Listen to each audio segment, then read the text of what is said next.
করেছিল। এই আন্দোলনে বাংলাদেশ লেবার পার্টির নেতা আওয়াল মিয়া ও বাংলাদেশ ছাত্র মিশনের সদস্য নায়েম হাওলাদার জাতীয়বাহিনীতে শহীদ হন।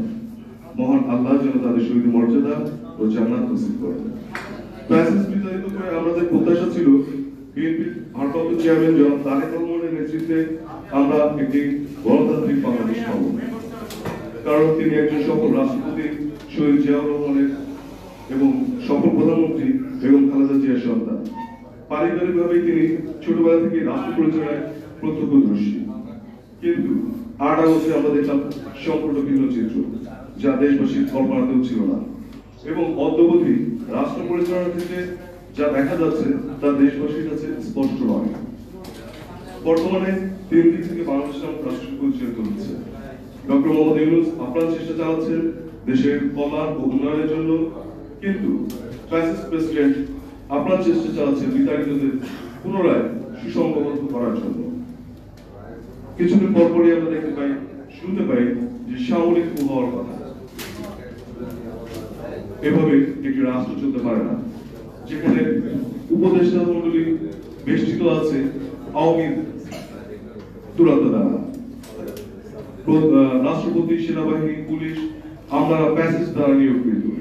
বর্তমানে ডক্টর ইউনূসের পক্ষে কিছু কিছু ক্ষেত্রে জনসমর্থন থাকলেও জনসম্পৃক্ততা নেই। স্থানীয়ভাবে ইউনো ডিসিরা এখন সর্বেসর্বা ও বলিউডের প্রতিযোগী।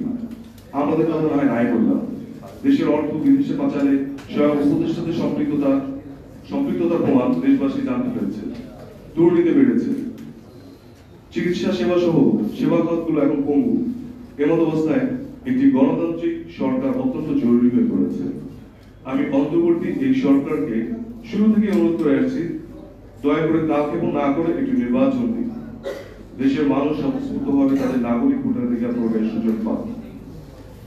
যেহেতু আমরা দীর্ঘদিন রাজপথে আন্দোলন সংগ্রামে ছিলাম ফ্যাসিস্ট বিতাড়ানোর জন্য, সেজন্য আমরা এবং বিএনপি নেতৃত্বে, সেজন্য আমরা বিএনপিকে অনুরোধ করবো দেশের কল্যাণে আপনারা একটা নির্বাচনী রূপরেখা ঘোষণা করুন।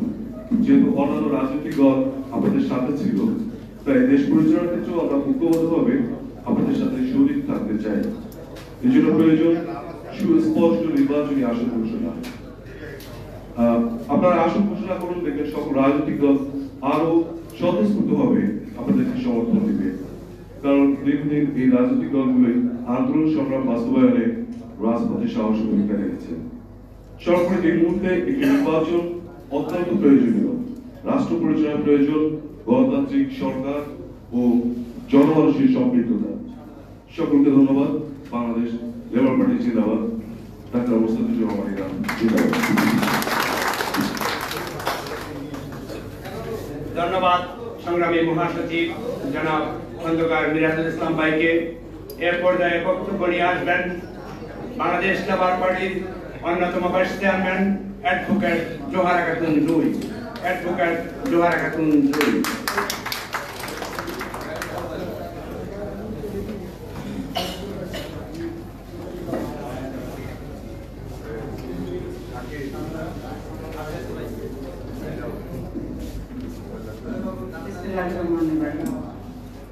আজকে সবার সম্মানিত সভাপতি, প্রধান অতিথি, বিশেষ অতিথি এবং সামনে যারা বসে আছেন সবাইকে আসসালামু আলাইকুম।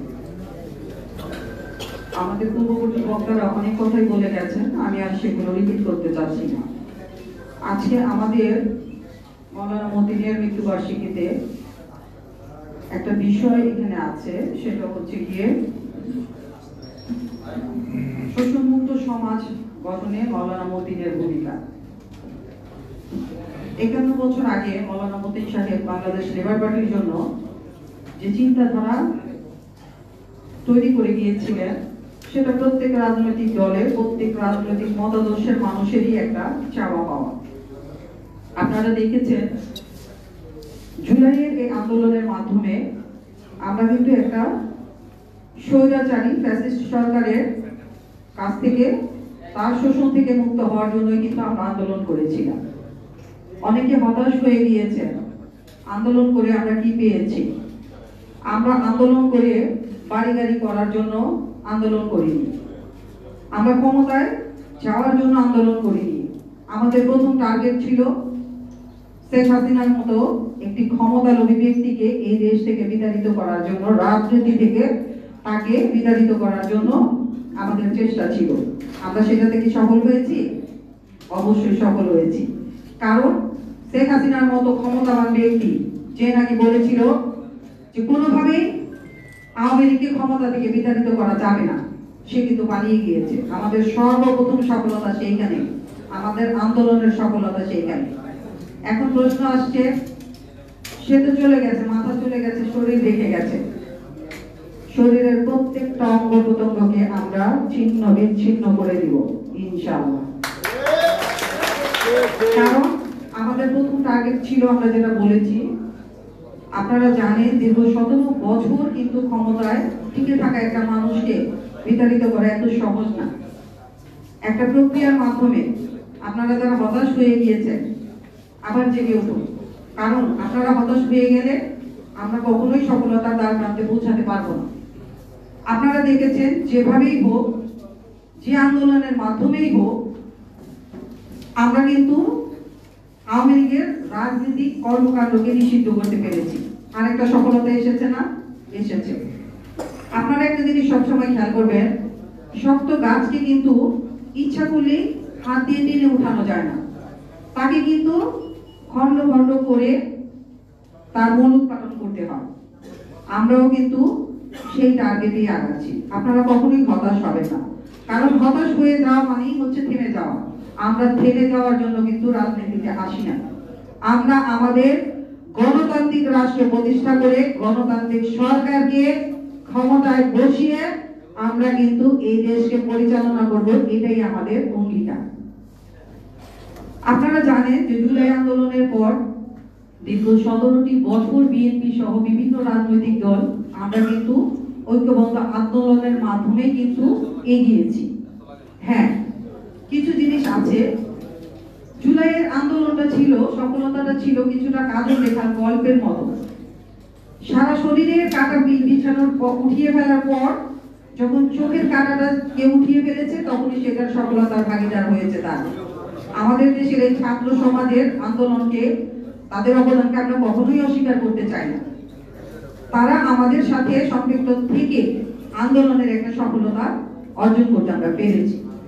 আজকে সেই দাবিতে, সেই চাওয়া পাওয়াটাকে নিয়ে তারা কিন্তু একটা ভিন্ন পথে আগানোর চেষ্টা করছে।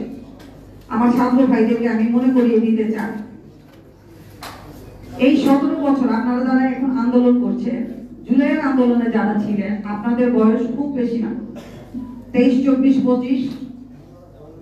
বাংলাদেশ জাতীয়তাবাদী দল বিএনপি, বাংলাদেশ লেবার পার্টি, অন্যান্য নেতৃবৃন্দ কিন্তু দীর্ঘ 17 বছর আন্দোলনে আছেন। এই 17 বছরে যখন আন্দোলন শুরু হয়েছিল, আপনাদের বয়স ছিল 5 বছর। আপনাদের বয়স, রাজনৈতিক বয়স কিন্তু এখন মাত্র 7 মাস। একটু ক্যালকুলেশন করবেন, বড়দের কাছ থেকে কিছু শেখার চেষ্টা করবেন, রাজনৈতিক আদর্শকে ধারণ করার চেষ্টা করবেন। যদি নেতৃত্ব দেওয়ার চিন্তা ভাবনা থাকে, রাজনীতিতে যদি টিকে থাকার চেষ্টা করেন, রাজনীতিতে যদি আপনারা দেশ পরিচালনা করার জন্য যদি এগিয়ে আসতে চান, বড়দের কাছ থেকে কিছু শিখবেন। দীর্ঘদিনের রাজনৈতিক ব্যক্তিত্ব যারা আছে, তাদের ব্যক্তিত্ব, তাদের কথা, তাদের চালচলন, তাদের শিক্ষা, তাদের দীক্ষা, তাদের প্রজ্ঞা, সেগুলো শেখার চেষ্টা করবেন। তাহলেই রাজনীতিতে টিকে থাকবে, তাহলেই রাজনীতিতে আপনারা সম্মান পাবেন। এই দেশকে পরিচালনা করার জন্য এই দেশের জনগণ আপনারা তাদের মতোই সম্মান করবেন। যেমন মেজর জিয়াউর রহমান এখনো কিন্তু জনগণের অন্তরে টিকে আছে। সে ক্ষমতার জন্য নয়, সে দেশের জনগণের জন্য লড়াই করেছেন, এদেশের জনগণের জন্য জীবন দিয়েছেন। আমরাও ঠিক সেই আদর্শ নিয়ে, আমরাও সেই জিয়াউর রহমানের আদর্শ নিয়ে, মাওলানা মতিনের আদর্শ নিয়ে, একই আদর্শে কিন্তু তারা আদর্শিত ছিল, রাজনীতি করেছে। তাদের আদর্শকে টিকিয়ে রাখার জন্য, এই দেশের জনগণের অধিকার আদায়ের জন্য আমরা আন্দোলন সংগ্রাম করব। দুইটি কথা বলে আমি শেষ করতে চাচ্ছি। আমাদের আজকের মূল আলোচনার বিষয়টা ছিল শোষণমুক্ত সমাজ প্রতিষ্ঠার বিষয়টা। শোষণমুক্ত সমাজ প্রতিষ্ঠা করার জন্য আপনাদের কাছে 31 দফার একটা কাগজ দিয়েছে। আপনারা দেখেছেন, জাতীয়তাবাদী দল বিএনপির 31 দফা ছিল, বাংলাদেশ লেবার পার্টির 31 দফা আছে। এই দফাগুলো যদি আপনারা বাস্তবায়ন করতে না পারেন তাহলে শোষণ মুক্ত সমাজ কোনোদিনই প্রতিষ্ঠিত হবে না। শোষণ মুক্ত সমাজ যদি প্রতিষ্ঠিত না করা যায় তাহলে কিন্তু গণতন্ত্র প্রতিষ্ঠিত হবে না। গণতন্ত্র প্রতিষ্ঠিত না হলে এই দেশের মানুষের অধিকার কোনোদিনই আদায় করা যাবে না। অতএব আমাদেরকে প্রথম কি করতে হবে, একটি গণতান্ত্রিক রাষ্ট্র প্রতিষ্ঠা করার জন্য ঐক্যবদ্ধভাবে আমরা এগিয়ে যাব। দল মত নির্বিশেষে আমাদের একটাই দাবি থাকবে, আমরা একটি গণতান্ত্রিক সরকার প্রতিষ্ঠা করব, আমরা জনগণের অধিকার আদায়ের জন্য আন্দোলন করব, আমরা ব্যক্তি ক্ষমতার জন্য নয়, আমরা রাষ্ট্রীয় ক্ষমতার জন্য নয়, আমরা এদেশের জনগণের মুখে হাসি ফুটানোর জন্য, এদেশের জনগণের অধিকার ফিরিয়ে দেওয়ার জন্য আমরা ঐক্যবদ্ধ থাকব। এই একটা অনুরোধ আপনাদের কাছে রাখছি। সংগ্রামী ভাই বোনেরা, আপনারা যারা বিভিন্ন সময় বিভিন্ন আন্দোলনে আমাদের সাথে ছিলেন, যাদের ত্যাগের মাধ্যমে, যাদের অবদানের মাধ্যমে আমরা জুলাইয়ের আন্দোলনে সফল হয়েছি, ভবিষ্যতেও আমরা সফল হব ইনশাআল্লাহ। এই দেশ থেকে শুধু আওয়ামী লীগের রাজনীতি নয়, এই দেশ থেকে আওয়ামী লীগকে আমরা বিতাড়িত করে আমরা আবার গণতন্ত্র প্রতিষ্ঠা করতে পারবো, সেই প্রত্যাশা রেখে আমি আমার বক্তব্য শেষ করছি। ধন্যবাদ সবাইকে। ধন্যবাদ অ্যাডভোকেট জোয়ারা খাতুন জুরিকে ওনার মূল্যবান বক্তব্যের জন্য। সম্মানিত উপস্থিতি, জুলাই আন্দোলনে উনাকে 5 তারিখ পর্যন্ত আমরা কন্টিনিউ মাঠে দেখেছিলাম। উনি রাজপথে ছিলেন। এই রাজপথের ব্যক্তিত্ব বাংলাদেশ লেবার পার্টির সিনিয়র বাংলাদেশ লেবার পার্টির ভাইস চেয়ারম্যান জনাব অ্যাডভোকেট জোয়ারা খাতুন জুরিকে ওনার মূল্যবান বক্তব্যের জন্য ধন্যবাদ জানাচ্ছি। শোষণ মুক্ত সমাজ গঠনে মাওলানা মতিনের শীর্ষক আলোচনা সভায় এখন বক্তব্য রাখবেন SM. Yusuf Ali, vice chairman Bangladesh labour party.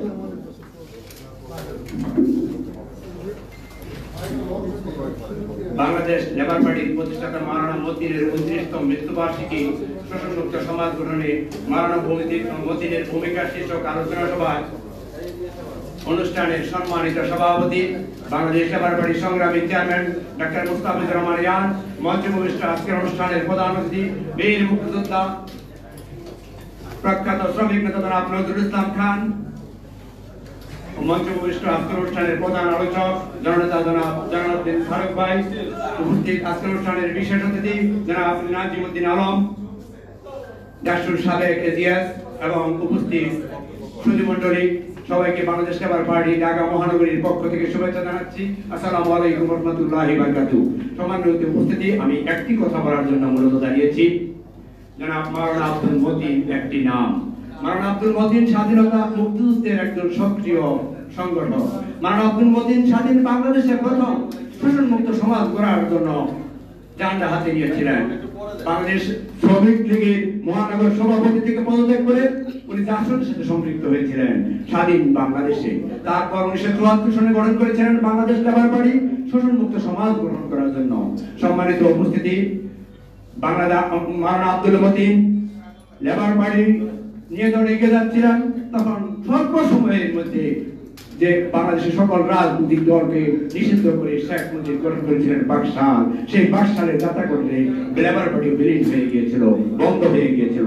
শহীদ রাষ্ট্রপতি জিয়াউর রহমান 1977 সনে বহুদলীয় গণতন্ত্রের জন্ম দিয়েছিলেন। সেই বহুদলীয় গণতন্ত্র থেকে বাংলাদেশ লেবার পার্টির জন্ম হয়েছে।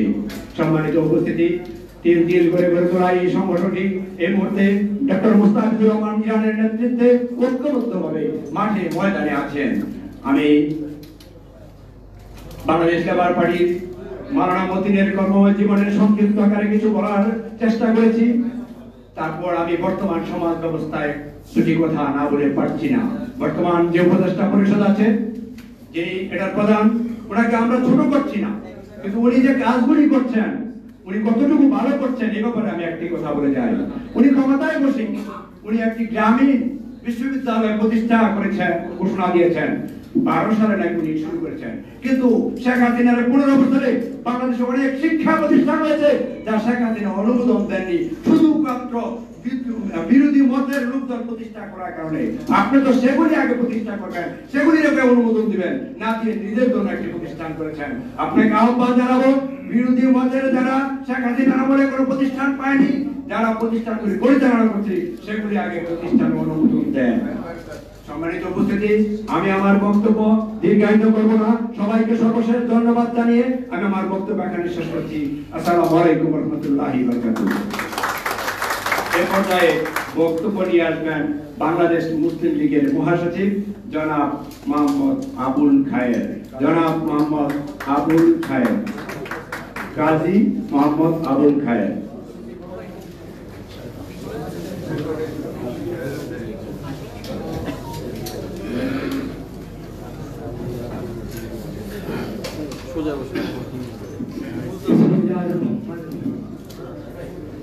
এই মহতী অনুষ্ঠানের সম্মানিত সভাপতি, সম্মানিত প্রধান অতিথি, সম্মানিত বিশেষ অতিথিবৃন্দ, হাজিরানে মজলিস,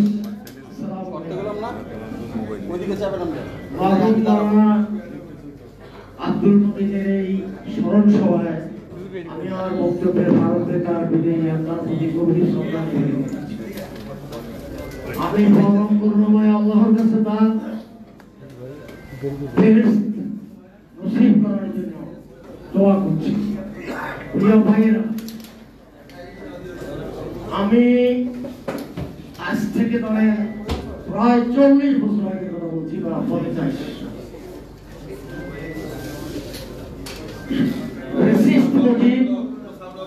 যখন এই দেশের সকল রাজনীতি নিষিদ্ধ করেছিল, তখন গোপনেও আমরা মুদির ভাইয়ের সাথে কাজ করেছিলাম। একসাথে আমরা পল্টনে বিভিন্ন চা দোকানে বিভিন্ন জায়গায় গোপনে আমরা কাজ করেছি, কথা বলেছি। মুজিবের পতনের পর 75 সালে তখন বহুদলীয় গণতন্ত্র শহীদ রাষ্ট্রপতি জিয়াউর রহমান কর্তৃক প্রতিষ্ঠিত হয়েছে। আমরা সেদিন বহু কাজ করেছিলাম এদেশের শ্রমিক সমাজের জন্য এবং সকল শ্রমিকদেরকে ঐক্যবদ্ধ করার জন্য। আপনারা হয়তো অনেকেই, তাদের বয়স কম, তারা জানবেন না, এখানে সাবেক পার্লামেন্টারিয়ান হুইপ জনালউদ্দিন ফারুক সাহেব আছেন, আন্তর্জাতিক খ্যাতি সম্পন্ন জননেতা, শ্রমিক নেতা এবং স্কপের প্রতিষ্ঠাতা নেতা জননেতা জনাব নজরুল ইসলাম খান আছে, উনি জানবেন। সেই দিন একজন নেতা ছিল শেখ মুজিবুর রহমানের শ্রমিক নেতা, যার নাম ছিল আব্দুল মোল্লা। উনি মরহুম। আমি ওনাকে স্মরণ করি, মানে ওনাকে অন্যভাবে দেখার জন্য না, উনি মরহুম, আমি সমালোচনা করছি না। শেখ মুজিব সেদিন দম্ভ করে বলেছিল, প্রয়োজনে রাজনীতির মাঠে বিরোধী দলকে দাবড়াবার জন্য লাল গোয়া দাবড়াবে। এই শব্দ বাংলাদেশের রাজনীতিতে প্রচলন ছিল যে প্রয়োজন হলে করে তার লাল গোয়া দাবড়াবে, লাল গোয়া দাবড়িয়ে আন্দোলনকে রসাদ করবে। আমরা বলার কথা, ফ্যাসিস্ট হাসিনা রাষ্ট্র ক্ষমতায় অধিষ্ঠিত হওয়ার পর সত্যিকার অর্থে আমরা লাল গোয়া দাবড়াতে দেখিনি, আমরা গুলি দাবড়াতে দেখেছি। জনালউদ্দিন ফারুক সাহেবকে সেই পুলিশ কর্মকর্তা প্রকাশ্য পিটিয়েছিল। সারা পৃথিবীতে এবং সারা দেশে সকল সংবাদপত্রে লক্ষবার আপনারা দেখছেন, আমরা দেখেছি, জাতি দেখেছে, বিশ্ব দেখেছে, 3 নির্বাচিত একজন পার্লামেন্টের সদস্য জাতীয় সংসদের হুইপকে প্রকাশ্যে পিটিয়ে ঝুলিয়ে রাখছিল। সেই কর্মকর্তারা এই ফ্যাসিস্ট হাসিনার পতনের পর ধরা পড়েছে কিনা, বিচার হয়েছে কিনা, জবাবদিহিতা করতে হয়েছে কিনা, এটা আমরা দেখি। আমাদের কাছে আমাকে অন্তত বেদনা দেয়, আজ থেকে 3 দিন আগে ঢাকা ভার্সিটির একজন ছাত্রকে প্রকাশ্য জায়গায় মারা হলো, আজ পর্যন্ত গ্রেফতার হয়েছে আমি জানি না। তার জন্য বড় কোনো আন্দোলন হয়েছে এটাও আমরা দেখি না। প্রতিবাদ করেছে ছাত্ররা, হয়তো ছাত্র দল বা তাদের দলীয় বন্ধুরা করছে, কিন্তু জাতীয়ভাবে জিজ্ঞাসা করা উচিত ছিল শেখ হাসিনার পতনের পরে, এই ফ্যাসিস্ট সরকারের পতনের পরে একজন ছাত্রকে প্রকাশ্যে হত্যা করা হলো, তার জন্য কোন মানুষকে হত্যা হয় নাই। আমার এক বোন অ্যাডভোকেট বলে গেলেন, এই জন্য আজিমুদ্দিন আলম সাহেব পাখির মতো চেয়ে আছে, পিটিয়ে ঢাকা মেডিকেল কলেজে সমস্ত ছাত্রকে সারিবদ্ধভাবে, ওনার মনে থাকার কথা, একসাথে 12 জন ছাত্র তাকে পিটিয়ে আহত করে ঢাকা মেডিকেল কলেজ সরিয়ে রাখা হয়েছিল। আমার পাশে আছে। আমার প্রশ্ন হচ্ছে এই জন্য তো ফ্যাসিস্টের বিরুদ্ধে আন্দোলন করেনি। শোষণ মুক্ত সমাজ ব্যবস্থার কথা বলছেন লেবার পার্টি, হয় নাই শোষণ মুক্ত হয় নাই। তাতেই এই মহান নেতাদেরকে স্মরণ করে আমি ওনার বিদেশী আত্মার মহান ফেরত কামনা করে আপনাদের সকলকে অভিনন্দন জানিয়ে আমি আমার বক্তব্য শেষ করছি। আসসালামু আলাইকুম। ধন্যবাদ কাজী আবুল খায়ের ভাই মূল্যবান বক্তব্যের জন্য। যে পর্যায়ে বক্তব্য রাখবেন আজকের অনুষ্ঠানের বিশেষ অতিথি ডাকসুর সাবেক এজিএস বিএনপির জাতীয় নির্বাহী কমিটির কার্যনির্বাহী কমিটির সদস্য জননেতা জনাব নাজিমউদ্দিন আলম। জননেতা জনাব নাজিমউদ্দিন আলম।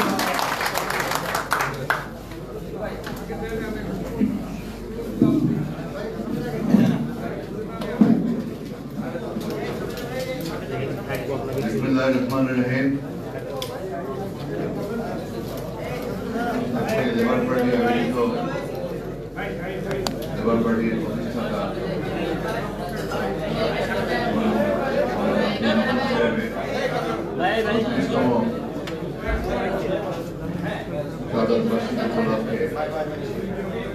আজকের এই স্মরণ সভার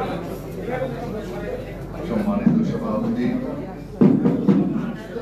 लेबर पार्टी माननीय चेयरमैन विगत आंदोलन संग्रामेर साहसी नेतृत्व बलिष्ठ कण्ठस्वर जनाब मोस्ताफिजुर रहमान इरान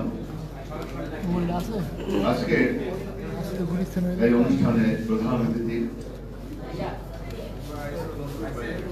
আমাদের গর্ব আমাদের অহংকার আন্তর্জাতিক খ্যাতিসম্পন্ন শ্রমিক নেতা বিএনপির জাতীয় স্থায়ী কমিটির অন্যতম সদস্য সাবেক রাষ্ট্রদূত বীর মুক্তিযোদ্ধা জনাব নজরুল ইসলাম খান, উপস্থিত বিগত আন্দোলন সংগ্রামে নির্যাতিত নিপীড়িত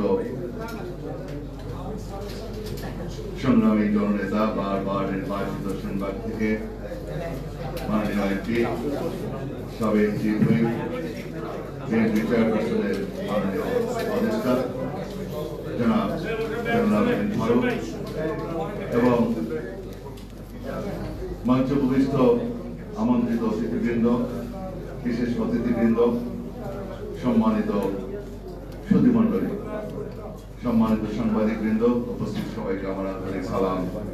আসসালামু আলাইকুম ওয়া রাহমাতুল্লাহি ওয়া বারাকাতুহু। জনাব মরহুম মাওলানা মতিন সাহেব তার মৃত্যুবার্ষিকী উপলক্ষে আলোচনা। উনি একজন নির্ভীক, একজন প্রবীণ, নির্লোভ, একজন দেশপ্রেমিক, একজন জননেতা ছিলেন। আমাদের নেতা শহীদ রাষ্ট্রপতি জিয়াউর রহমানের অত্যন্ত আস্থাভাজন, আমাদের দেশ খালেদা জিয়ার অত্যন্ত আস্থাভাজন ছিলেন। গণতান্ত্রিক আন্দোলনে তার গৌরবোজ্জ্বল ভূমিকা ছিল, কখনো আপোষ করে নাই পদের জন্য। যেমনি ভাবে আজকে অনেকেই আমরা আপোষ করেছি বিভিন্ন আন্দোলন সংগ্রামে। আমি সেক্ষেত্রে ধন্যবাদ জানাবো মোস্তাফিজুর রহমান ইরান সাহেবকে। তিনিও তার পথ অনুসরণ করে চলছেন। তার আমাদের সহযোদ্ধা দলীয় জোটের অনেকেই আপোষ করেছিল 25,50,00,000 টাকার বিনিময়ে। নিশ্চয়ই আমাদের মনে আছে মরহুম শওকত হোসেন নীলু সাহেব। এই জন্য আমি মোস্তাফিজুর রহমান ইরান সাহেবকেও ধন্যবাদ জানাই তার আপোষের নেতৃত্বের জন্য। পাশাপাশি লেবার পার্টির নেতৃবৃন্দ, যেহেতু মাওলানা মতিন সাহেব ভোগী নয় ত্যাগী, সুতরাং ত্যাগী হবো আমরা জুলাই আগস্টের 7 মাস 8 মাস 12 মাসের মাথায় আমরা কিন্তু বলি আমরা কিছু পাই নাই। মোস্তাফিজুর ইরান সাহেব আপনার সদস্যরা যদি এই কথা বলে তাহলে এটা মানায় না, কারণ মাওলানা মতিন সাহেবের যে ত্যাগ, যে শ্রম, এটা সুতরাং আজকে আওয়ামী লীগ তারা চায় আজকে যারা ফ্যাসিস্ট বিরোধী আন্দোলনের নেতা কর্মী ছিল তারা হতাশা প্রকাশ করুক। আওয়ামী লীগ চায় ভারতে বসে এই পালিয়ে যাওয়া শক্তি কর্মীরা তারা চায় যে আন্দোলন যারা করেছেন তারা হতাশ হয়ে যান, তারা মাঠে নামেন, ডক্টর ইউনূসকে তাকে উৎখাত করেন এবং একটা অচল অবস্থার সৃষ্টি করেন। এটা আওয়ামী লীগের চাওয়া। সুতরাং এই চাওয়ার সাথে যাতে ফ্যাসিস্ট বিরোধী যারা আমরা আন্দোলন করেছি, যারা এই স্বৈরাচারকে উৎখাত করেছি, এই কথাটা মনে রাখতে হবে প্রত্যেককে। আমাদের অনেক পেয়েছি আমরা জুলাই আগস্টের মাধ্যমে।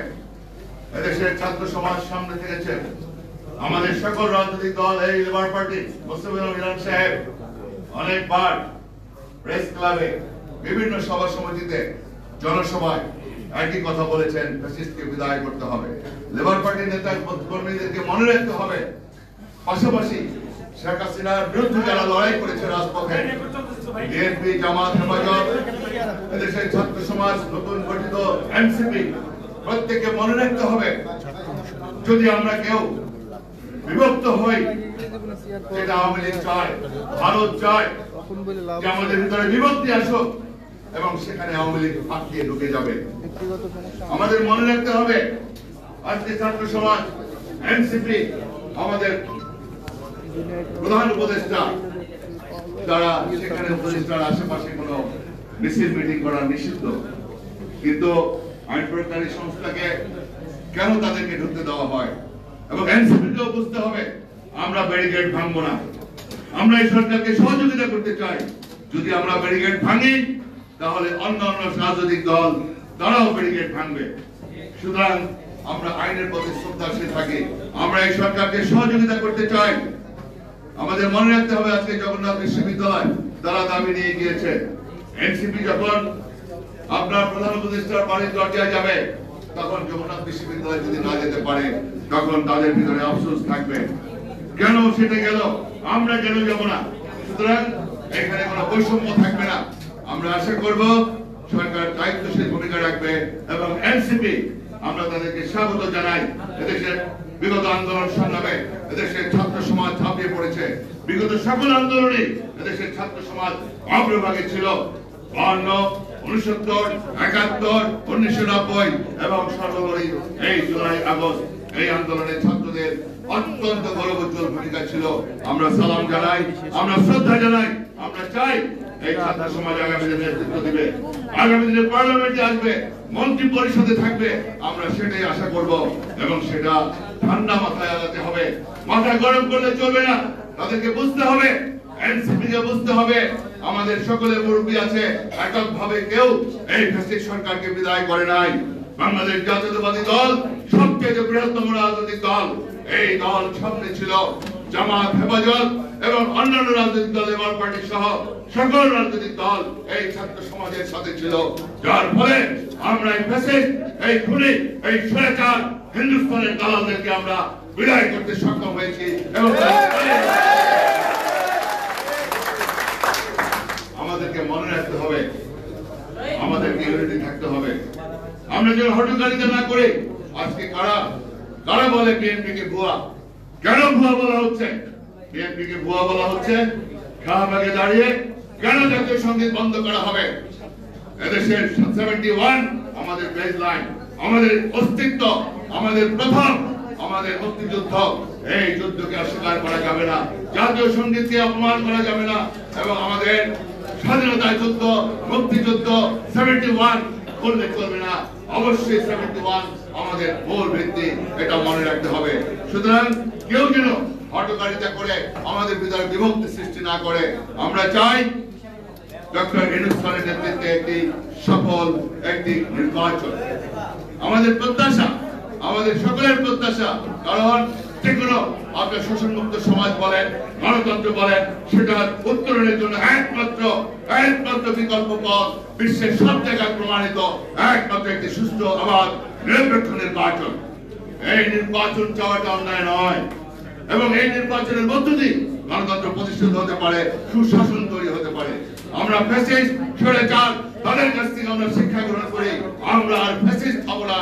আমরা দাওয়া করি আমাদের সকল রাজনৈতিক দলকে আজকে শিক্ষা নিতে হবে।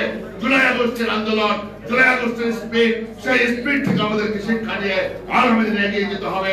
দেশ শাসন করতে হবে, রাষ্ট্র পরিচালনা করতে হবে জনগণের প্রত্যাশা অনুযায়ী সুশাসন এবং গণতন্ত্র, মানবিক অধিকার প্রতিষ্ঠা করতে হবে। সেটাই হবে আমাদের লক্ষ্য। সেই লক্ষ্যকে সামনে রেখে আমরা সকলে ফ্যাসিস্ট বিরোধী যারা ছিলাম সকলে ঐক্যবদ্ধ হবে আমরা এগিয়ে যাব ইনশাআল্লাহ। সংস্কার আমাদের তারেক রহমান সাহেব, আমাদের ভারপ্রাপ্ত চেয়ারম্যান, উনি সংস্কারের কথা 31 দফা দিয়েছেন। এই 31 দফা যদি আমরা বাস্তবায়ন করতে পারি তাহলে শোষণমুক্ত সমাজ আমরা প্রতিষ্ঠা করতে পারবো ইনশাআল্লাহ। আপনারা সবাই আগামী দিনে গণতন্ত্রের জন্য এবং আমাদের মানবিক অধিকার প্রতিষ্ঠার জন্য এগিয়ে যাবেন, ঐক্যবদ্ধভাবে এগিয়ে যাবেন, সেই কথা বলে আপনাদের সবাইকে আমার আন্তরিক সালাম জানিয়ে আমি আমার বক্তব্য শেষ করছি। আল্লাহ হাফেজ। বাংলাদেশ জিন্দাবাদ।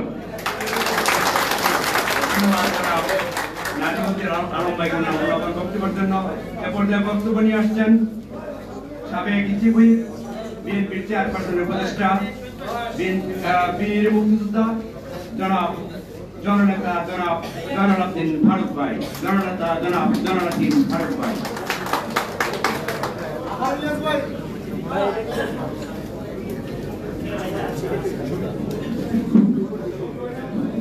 ভাইয়া বিসমিল্লাহির রহমানির রহিম। ভাই এটা একটু দিয়ে দেন। আজকের একটি মহাবীর সভা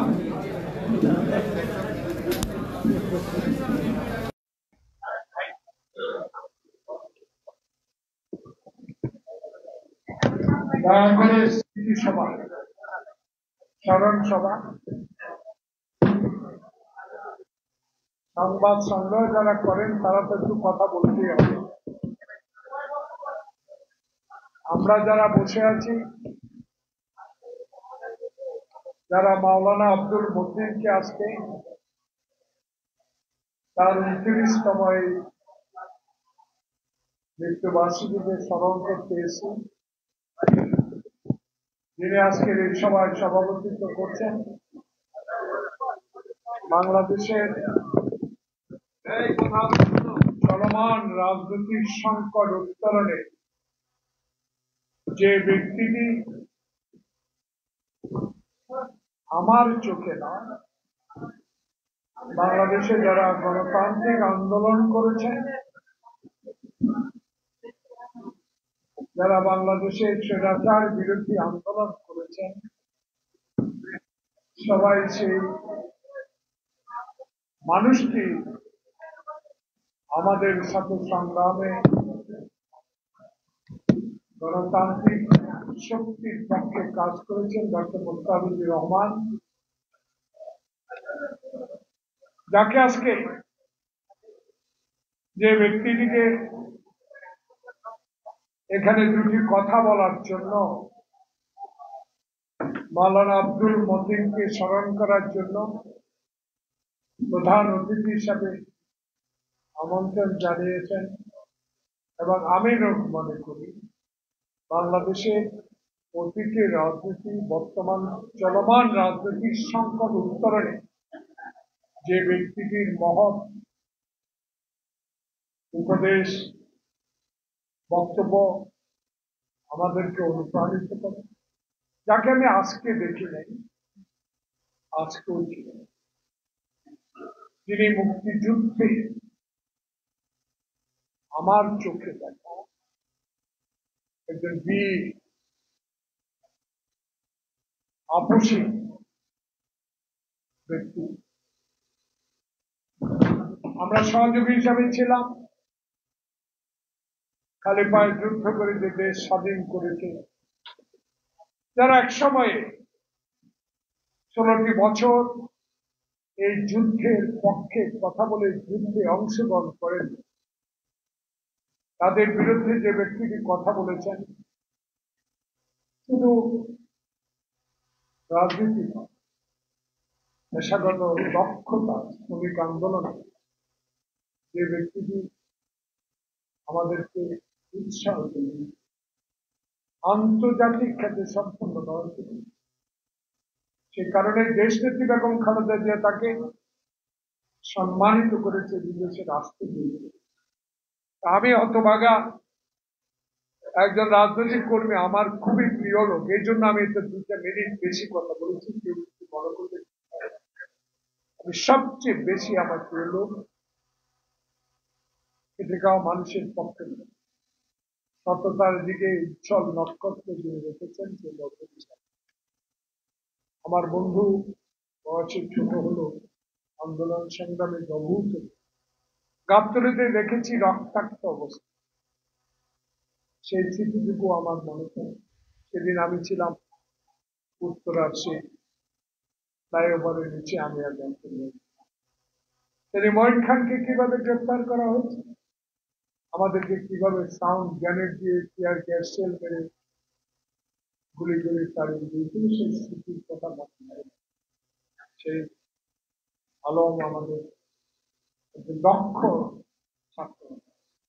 প্রিয় বন্ধুগণ উপস্থিত, শুক্রবার জুমার নামাজ মাননীয় প্রধান অতিথি আমাকে বলেছেন উনি 11:30টার পর গুরুত্বপূর্ণ বক্তব্য দীর্ঘায়িত করার কিছু নেই। মতিন ভাইয়ের সম্বন্ধে একটি কথা বলতো, আমি ওনাকে চিনি 50 বছরের উপর। আমার একটা 50cc মোটরসাইকেল, সেই মোটরসাইকেলে তাকে আতাউর রহমান খানের ধানমন্ডির 7 নম্বর বাড়িতে আমি নিয়ে আসি। তার সাথে থাকতেন আজকে জাতীয় পার্টির এক অংশের সভাপতি মোস্তফা কামাল খান, কামান হাজি, মেয়র রাশেদ খান জেলে, হাসানুল হক ইনু জেলে। আমি একজন কনিষ্ঠ হিসাবে উসমানীর পক্ষে ইলেকশন করার জন্য এই দায়িত্বগুলি পালন করি।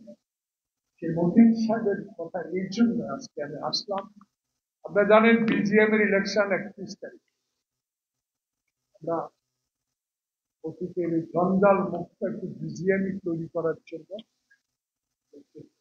তবু মতিন সাহেবের কথা শুনে এখানে এবং আমার নেতার প্রধান বক্তার বক্তব্য শোনার জন্য আসছি। আমি কিছু কথা বলে শেষ